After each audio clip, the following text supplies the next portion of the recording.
welcome to an episode of Daily Musings. I am your host, Allysia, and I have not been on the video version of this. I've actually been experimenting with doing podcasts. So all last week, I just didn't want to get in front of a camera. I've been busy. I've been hanging out with my child a lot. I talked about that in yesterday's podcast episode at length. And I just haven't been feeling like, it's a little bit of extra effort to get in front of a camera versus just getting in front of a microphone where no one can see me. So I've been exploring that. It's been a lot of fun. I actually find it to be a really nice way to talk about books and things that are a little bit more reflective or take a little bit more, like the things that I like having my notes and quotations and stuff that I can reference and share. So anyway, I might keep doing that. So if you're wondering why I disappeared, I haven't totally disappeared. I'm just on a different medium right now. All my podcast stuff is linked below. So you might see more of those in the coming days. Anyway, I did want to talk about a book today. So this is probably going to sound crazy, but like a lot of things that I decide to do, I really like reading, and for many years I've had a 52 book a year reading goal. I hesitate to call it a goal because it's really just honestly pure enjoyment. I just like setting the goal roughly a book a week because I like to have some kind of target to aim for, but it's more about just establishing a regular reading habit. If I read somewhere in the ballpark of an hour a day, I can read 52 books a year. And that can be fiction, nonfiction, doesn't really matter. And yeah, it's just a way, setting that 52 number is just sort of a way. I almost never hit it, by the way. It's always a little under, a little over.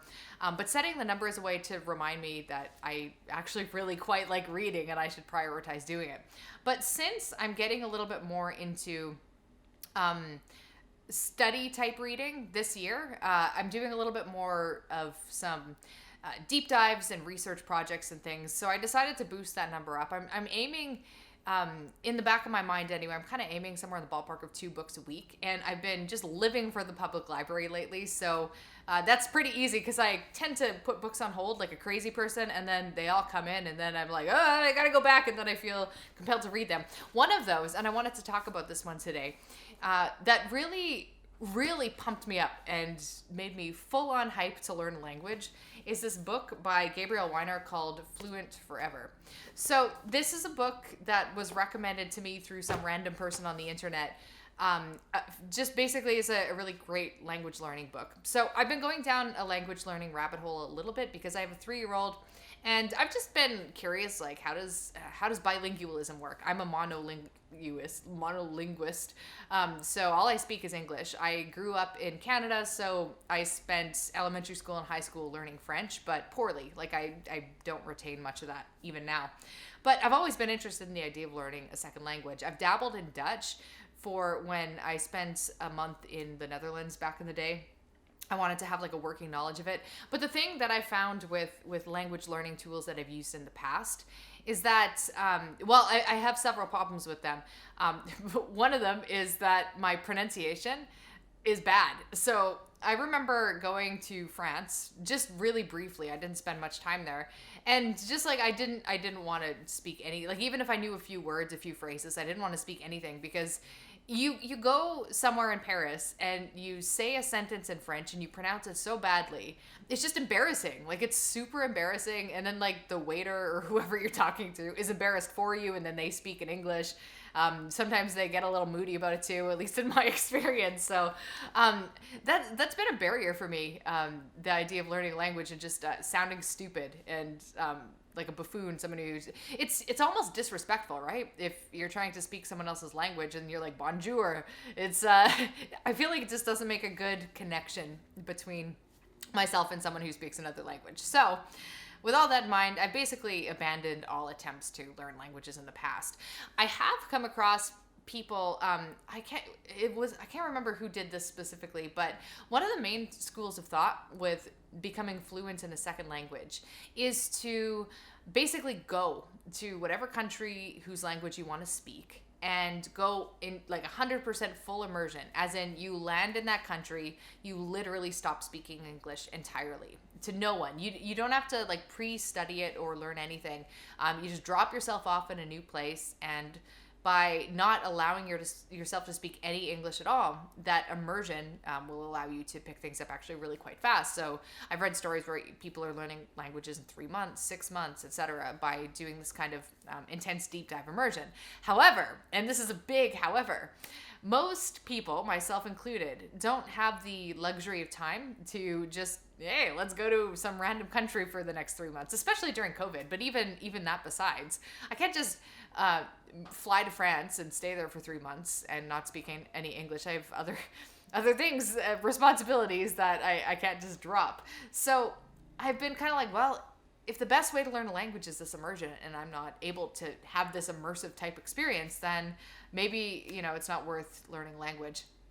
But that's where this book comes in, and I'm really excited about it because that's basically, so the guy who wrote this book is an opera singer, so he had an incentive to learn, I think, 5 different languages because he has to sing in them, and it's, you want to be able to think in the language that you're acting in. So if you're putting on an Italian opera, then you want to be able to understand your character's lines, you want to be able to pronounce the words properly, and you want to be able to get in the character's mind, and you can only really do that if you understand the language. So his whole thing was, man, I cannot devote all this time to full immersion. I need a fast, effective way to learn a language, and it's a cool system. I'm just starting to play around with it.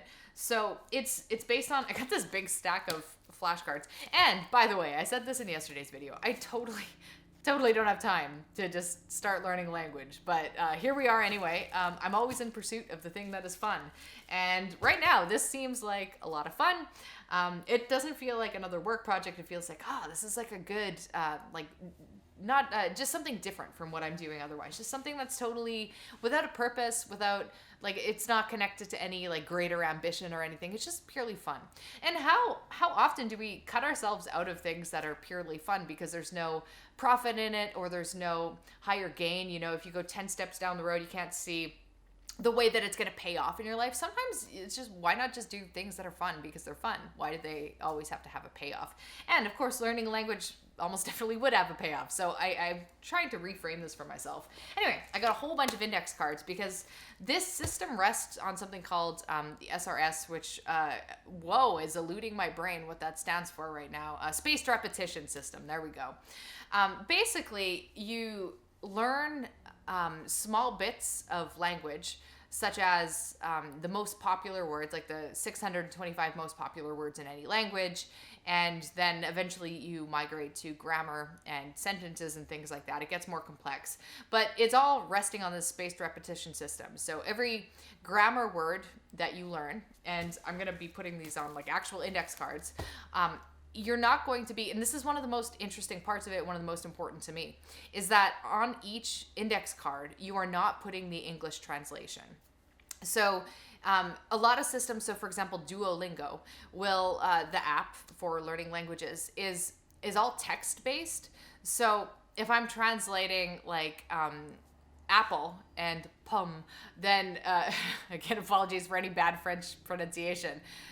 It's going to show me the word apple and the word pomme, and that's not great because I don't want to be translating in my head. I want to just see an apple and think pomme. So that's a big part of this. So I'm going to have an index card with the word pomme and with a drawing of an apple, basically. Things like this. Basically, we're minimizing English, and because I don't want to have to go through the extra step of having to translate my thoughts. The other thing that I'm really excited about this particular program is he really stresses the importance of pronunciation right at the beginning of attempting to learn a language. So it's not like you're learning a bunch of vocab words before you know how to pronounce them properly. He actually takes you through the International Phonetic Alphabet, the IPA, to break down what specific sounds are used in French. And there's a lot of overlap with English. There are a lot of similar consonants and vowel sounds, but there are also some different ones as well. There's more nasal sounds where you go instead of it's where when the nose kind of comes, or when the sound comes out of your nose a little bit more. There's the famous R, like the French R. So if I'm saying rat, Or no, it's you don't pronounce the consonants in French, so it'd be if I'm trying to say rat. I'm very bad at it, but there's like the R sound. But the idea is to start training your ear to hear the nuances in the vowels and the consonants, and learn how to produce those sounds properly yourself. And you start with that so that you understand the sound rules before you really even get into a lot of the vocab and stuff. So as a musician, that just intuitively makes a lot of sense to me, and I've been playing around with that a little bit. It's super fun, so hopefully this goes somewhere. But yeah, I basically just wanted to share, this is a book I've read recently that got me super excited. If you're into language learning and stuff, I'd love to hear your opinion, and I would also heartily recommend it. Even though I'm like, I read this a week ago, so it's not like I can say, hey, look, I'm a French master, but who knows? Maybe there'll be an update video in the future. Anyway, thought I'd give you an update, and I'll talk to you guys later.